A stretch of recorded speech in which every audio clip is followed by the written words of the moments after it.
Hello and welcome back to the What is K-pop podcast, which is the second part of the What is on, I think, the Diamond Art Diamond, of.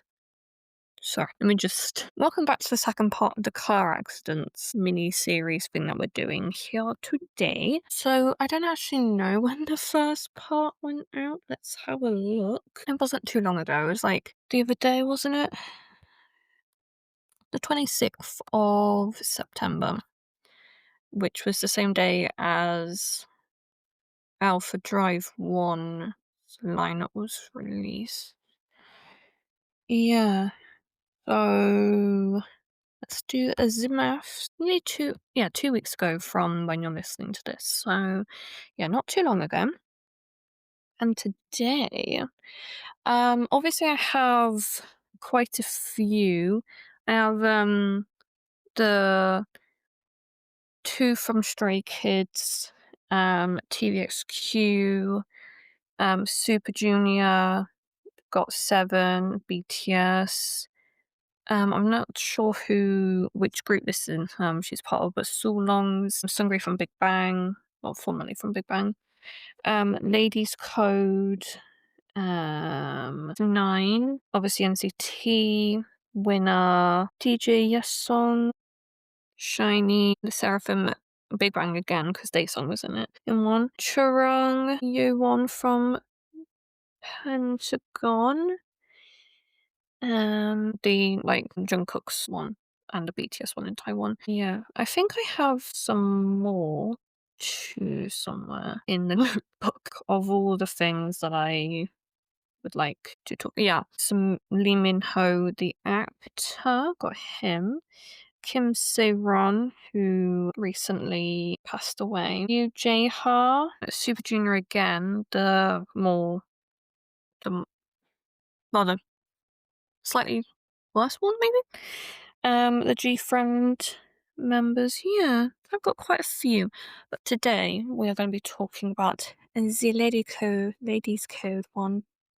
So obviously, I do want to say, please, I hope that Rise and Unbi are resting in peace, and that the other three members of Ladies Code are doing as good as they can do. I don't really know what to say. Yeah, but it was it was 11 years ago. So obviously, I'm not saying that they should have gotten over it. I'm not saying that. Um, but it has been time, and I don't think it is as in the forefront of their minds and in their lives as much as it was before. But obviously, I hope that Rise and Numbi weren't in too much pain before they passed away.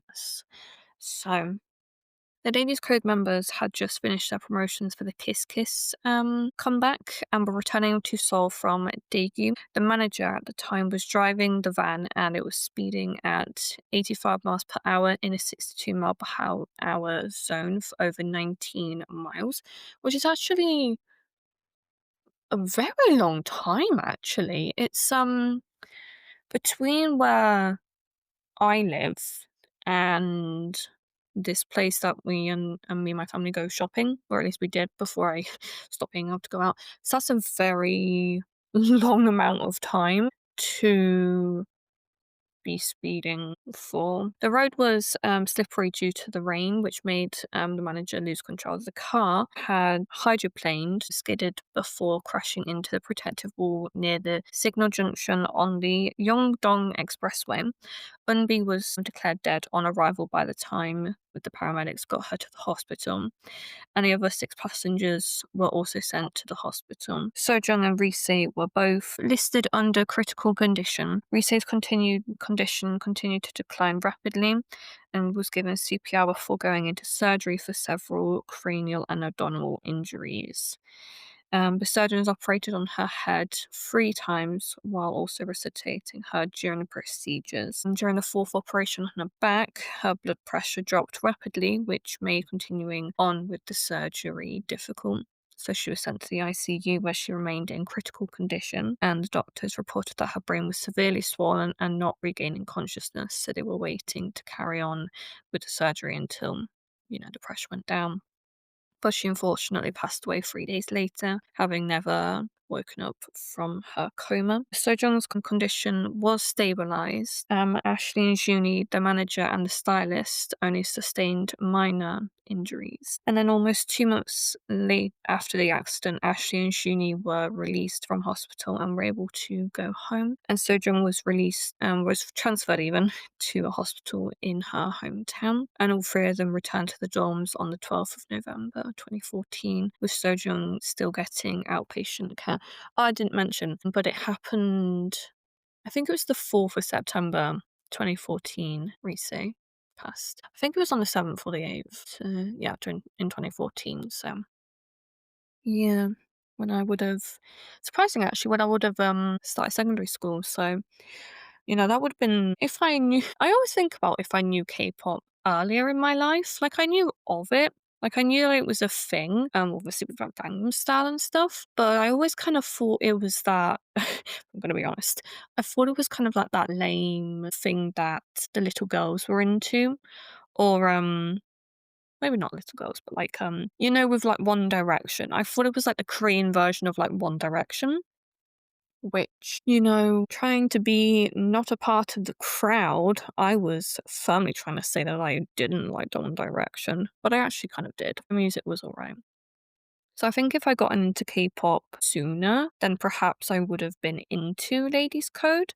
But when they debuted, I was actually only 10. So I don't know for sure. But I do know that with like listening to music from around about that time, I think if I had listened to G Dragon's Heartbreaker and like Crooked and like gotten into that sort of stuff, I would have definitely been into it. But no, it was one of those things where like I didn't want to get into it of fear of being the odd one out, which then kind of made me more the odd one out, because I also remember it was the day of like the end of school year trip. And I'm talking about One Direction. And this girl that I had kind of been ish friends with, like friendly with, because she was one of my classmates from primary school. So I've known her for a long time at that point. Like she was like super upset when One Direction said that they were taking a break and like release history and stuff. Like she was really upset about it, and like she kept on playing the song that they released history with it. And I was like, I don't care for this at all.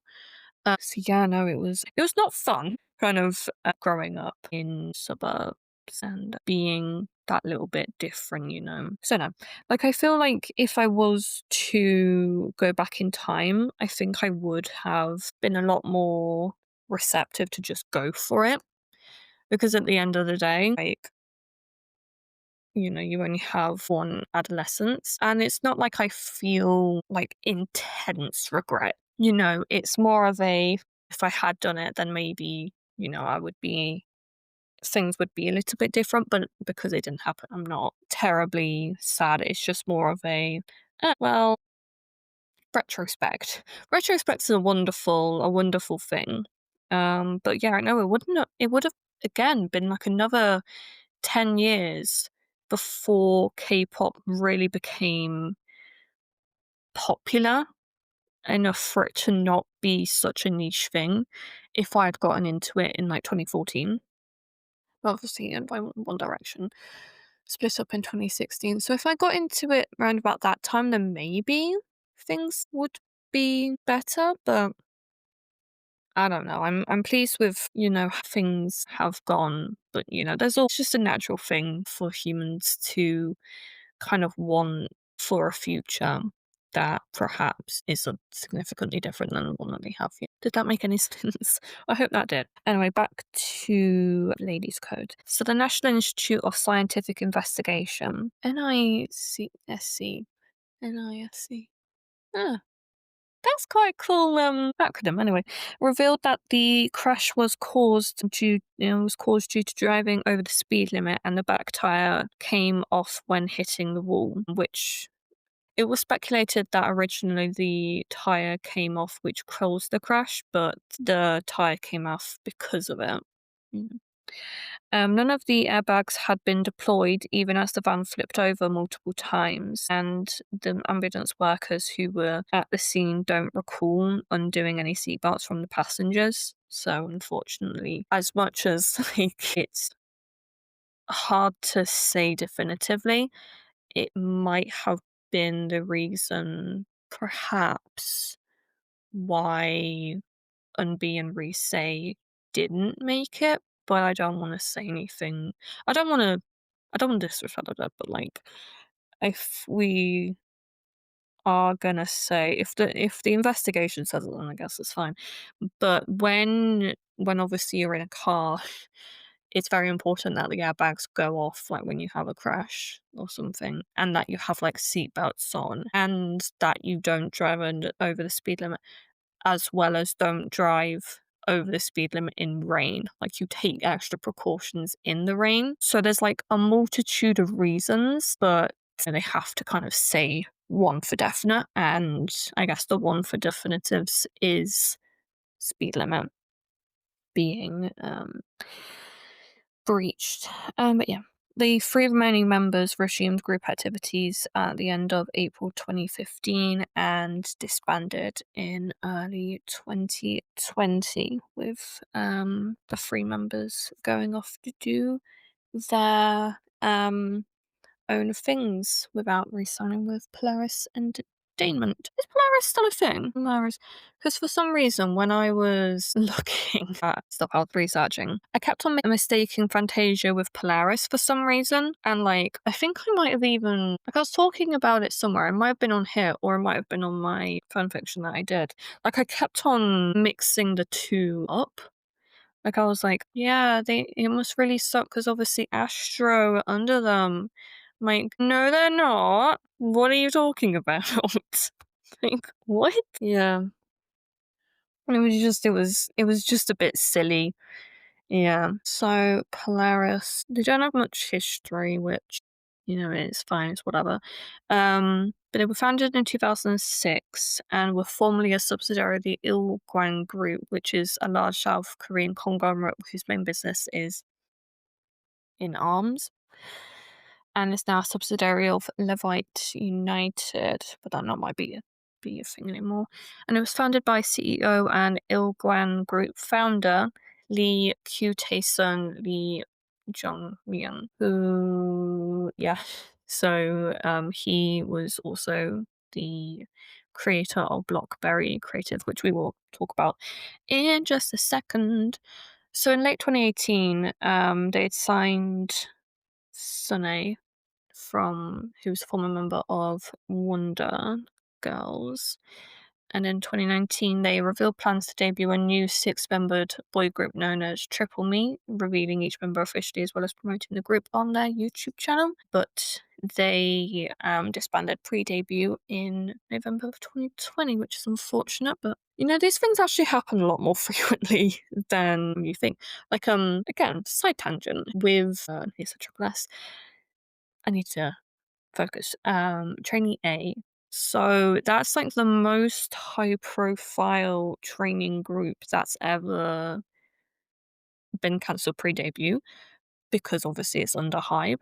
Actually, like it's not as deep as everyone thinks it is. They're like, oh my god, the group didn't debut. I'm like, yeah, groups don't debut that successfully. Like, it takes a lot of work to debut a group. Like, honestly, how they got to Cortis, which is obviously their most recent group, I can bet you bottom dollar that they went through a lot of names and a lot of different lineup choices and a lot of different group sizes too to get to the five members that they have now. Like it isn't as cut and dry as it necessarily seems, which obviously I understand is kind of difficult to understand since you only see the final product. But when you're making a business, like, you kind of have to brainstorm a lot and you have to get used to the idea that things aren't going to work out the first try. And unfortunately, it does mean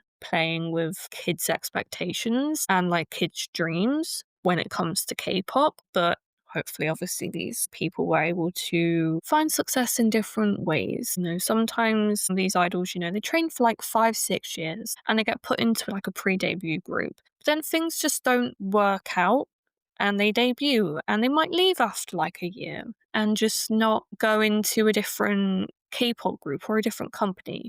And it might just be that, training days can only prepare you for so much in K-pop, but when you actually go out and do it, it's going to be extremely difficult, because you have to think of the late nights, the early mornings, the shooting schedules, the fact that, quite frankly, despite being under a big company, as some people are, you're going to be treated like shit for a few years. And kind of having that ability to just let it happen despite it not being what you dreamt of is important. And like things do occur, like, Hype doesn't have 5 trainees, and they all don't debut. Like, they have probably 100 currently in their training system, and that's okay. Actually, that's understandable, because if you're going to make like a 5-member group, you want to make sure that you have 5 or more people who fit the criteria, and you're able to figure out what you actually want from a new K-pop group. So that's like my little cutesy demure rant about that. Yeah. So in the spring of 2022, Polaris's website officially shut down following the departure of all of its musical artists within the company, and it's currently unknown if the company is still active, but given their lack of activity in the last 3 years, it's more than likely that they have ceased operations. Blockberry Creative, which, is like is associated, so we're gonna talk about that.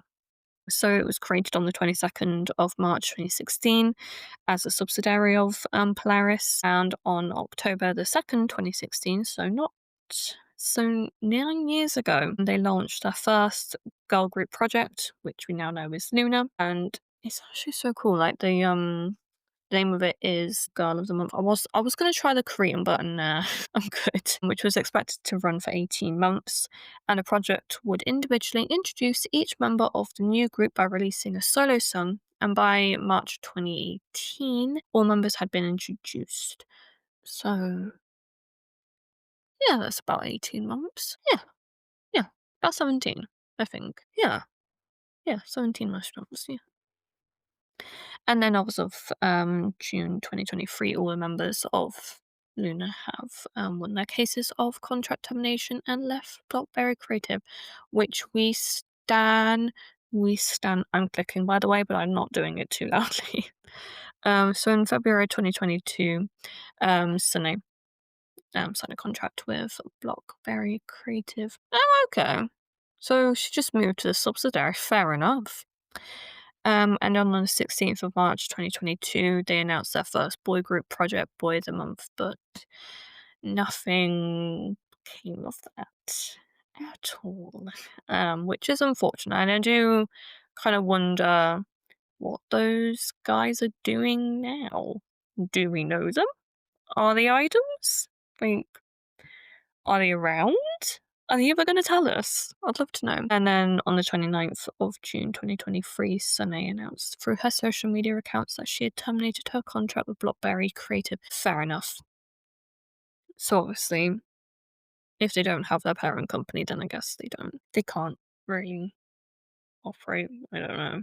But they're not around anymore. So, yeah, I'm just looking at, Luna for 1 second. I wanted to know about Lucember, but yeah. From what the members have said, then side tangent, Lucember isn't gonna find a new company. Anyway, that was car accidents. We went through a journey of side tangents today. But yes, I do apologize also if you can hear some congestion. I had my flu jab on Tuesday, and one of the members of my support group came down with an illness. One of them was already ill with a sore throat, so I probably have a cold, but not to worry because that's life. But yeah, thank you as always for listening. Oh, nearly didn't mention this. I have a TikTok now. Had a TikTok before, but now I have a proper one, I guess. Yeah, I'm just gonna post like little 1 minute episodes whenever I feel like it. It will be linked in the show's description, so you don't have to troll the descriptions of all episodes. It will go up on there anyway, and I'll probably announce it again on Tuesday's episode. But yes, thank you as always for listening, and I'll talk to you guys again very, very soon. Bye.